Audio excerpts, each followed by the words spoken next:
G'day guys, how are you going? Now before I start in this brand new mini-series or whatever, we'll just test the waters. I do want to apologize for not making videos very often. Unfortunately, because I am a full-time student, I'm looking for work because I'm going to finish university at the end of this year.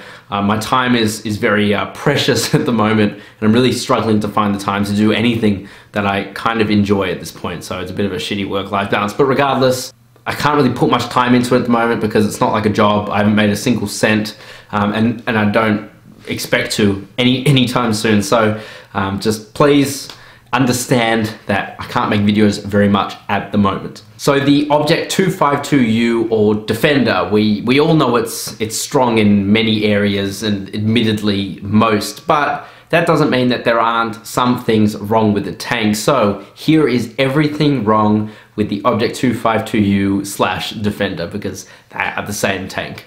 Number one is it has one of the lowest DPMs at tier 8 at 1760 damage points per minute. The tank with the worst DPM at tier 8 is only 1745, so really not much of a difference there. Number two is that it has one of the highest operating costs at 26,000 credits per game. This includes costs of repairing the tank and replenishing the ammunition as well as any consumables used. Number three is that it has a 350 meter view range, which is just absolutely horrific. It's definitely one of the worst at tier 8. Its top speed is limited to a pretty annoying 35 kilometers per hour, which means that trying to defend, and no pun intended, your base is pretty hard in this tank, especially if you're on the other side of the map. Its power to weight ratio is quite slow. Now, admittedly, there are some tanks out there with a slower power to weight ratio, but at 14 horsepower to ton, it's really not all that fast. Number six. Now, this is an issue, admittedly, with just the Defender, but the lack of side skirts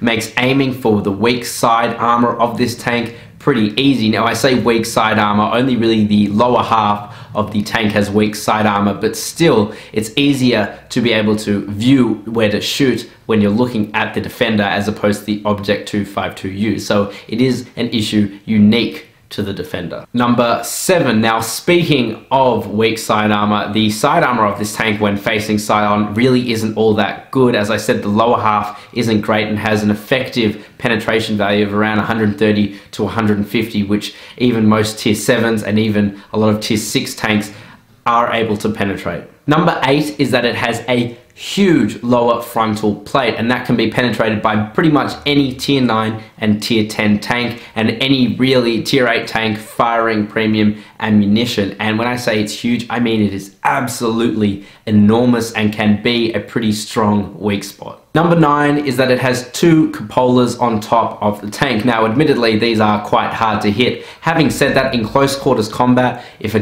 tank has pretty good gun depression, they will be able to take advantage of those weak spots. And this tank, therefore, is actually not a great face hugger unless the tank that is face hugging is pretty much the same size as it is. Really, the cupolas are a pretty big weak spot. Number 10, the gun dispersion values really aren't good at all and means that this tank can be a real pain in the bum to try and hit shots at enemy tanks. Number 11, while the turret front is pretty damn strong, the sides and the rear really aren't all that strong and are pretty easily penetrated by almost any tier 8 plus tank that it does come up against. Number 12, even the front of the tank isn't all that great with its armor. It has about effective armor of 250 millimeters, meaning that quite a lot of tanks can actually go straight through the turret front, which you couldn't do on, say, a Patriot or a T-32 or pretty much any American heavy tank. Number 13, the gun depression of this tank really isn't good at all at 6 degrees. Now, it might be good for a Russian tank, but for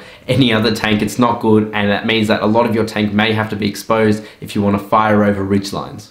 14 is that crew and modules in this tank, from personal experience anyway, get taken out pretty easily, and it's quite disappointing when you're playing the tank. Number 15 is that in the Defender variant of this tank, you cannot change the camouflage or add any camouflage to the tank. And so do keep this in mind. If you do want to pick up the Defender, you cannot change the way it looks. So I hope you're not disappointed if that happens. I personally think it's kind of cool, but to some of you more, I guess, realist people, you don't like the fakeness of the Defender tank, then of course there is that Object 252U, but if you pick up that Defender, you cannot change the camouflage on it.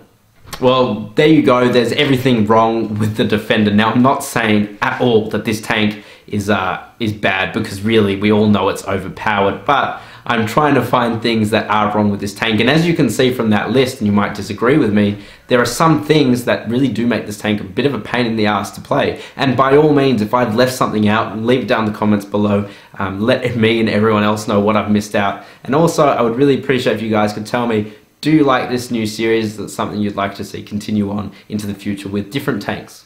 But anyway, guys, if you did enjoy the video, please do consider sharing it to a friend. That always helps out a lot. Like the video, subscribe, comment, all the rest, and I'll catch you next time.